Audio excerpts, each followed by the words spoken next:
Okay, so now in this video, I keep forgetting to erase the board before I start these videos. I apologize.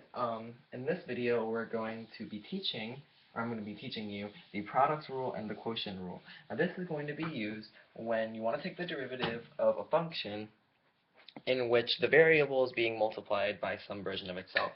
Um, so an example would be if you wanted to find the derivative of x times e to the x. There is an x in both of these expressions, and for that reason there's no constant that you can just pull down with the power rule. You cannot, because think of it like this. X has a derivative, e to the x has a derivative, but they're being multiplied together. So we're going to need to find a way to find the derivative of this, and it's actually not very, very complicated. It's something called the product rule.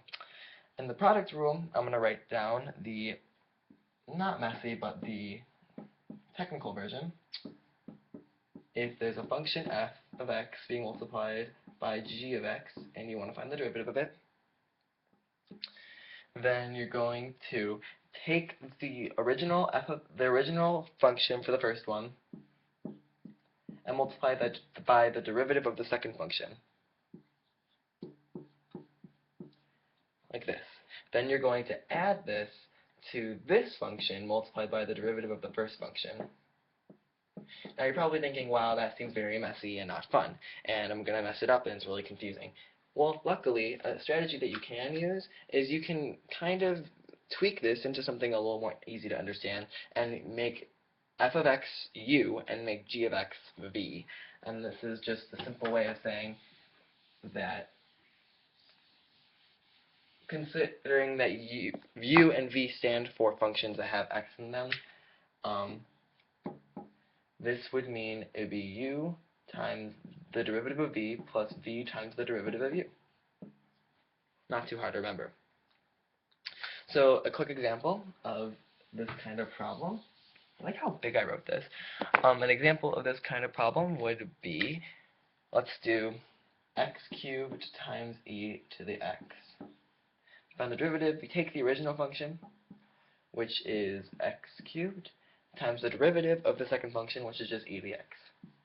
We're going to add this to the right function, which is just e to the x, because remember, the derivative of e to the x is just e to the x, so that's why I say the same, times the derivative of the left function, which is going to be 3x squared because of the product rule.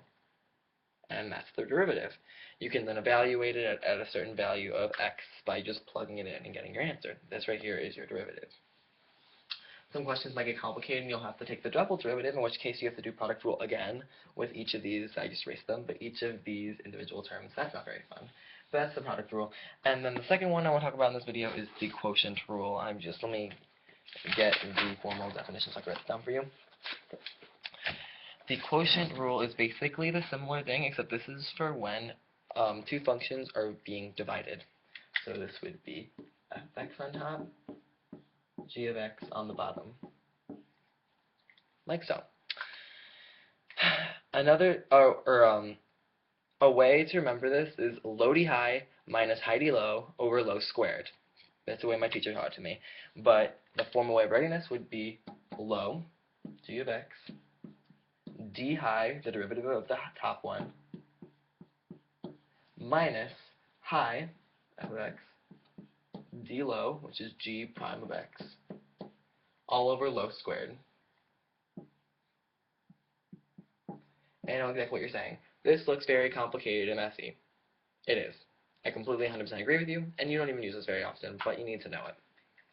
So, an example of this one, which I really don't want to have to do because it's really messy, and you rarely even use this in calculus, but you need to know it anyway, is I'll do the example e to the x over x squared plus 2x. And I'm not reducing this just because I want to make this video a little shorter. So, low, take what's on the bottom, d high, the derivative of e to the x is just e to the x, minus high, e to the x, d low, which is the derivative of this. So using product rule, we'll pull down this 2 and make the power 1 less, so it'll be just 2x. And then for this one, we'll pull down the power, which is just 1, so that stays the same, and this will go down, so And this will go down 1 in power, so it'll be x to the 0, which is just 1, and it'll be plus 2. Just for future reference, that means that whenever it says 2x, the derivative is just 2. Because if you think about it, it's a little off topic, but if you think about it, then y equals 2x is just a line that where everywhere the slope is 2, because it's going up 2 for every 1, and for that reason the derivative would just be at y equals 2. Just random sidetrack, but so anyway, where was I? Low d high times high d low all over low squared.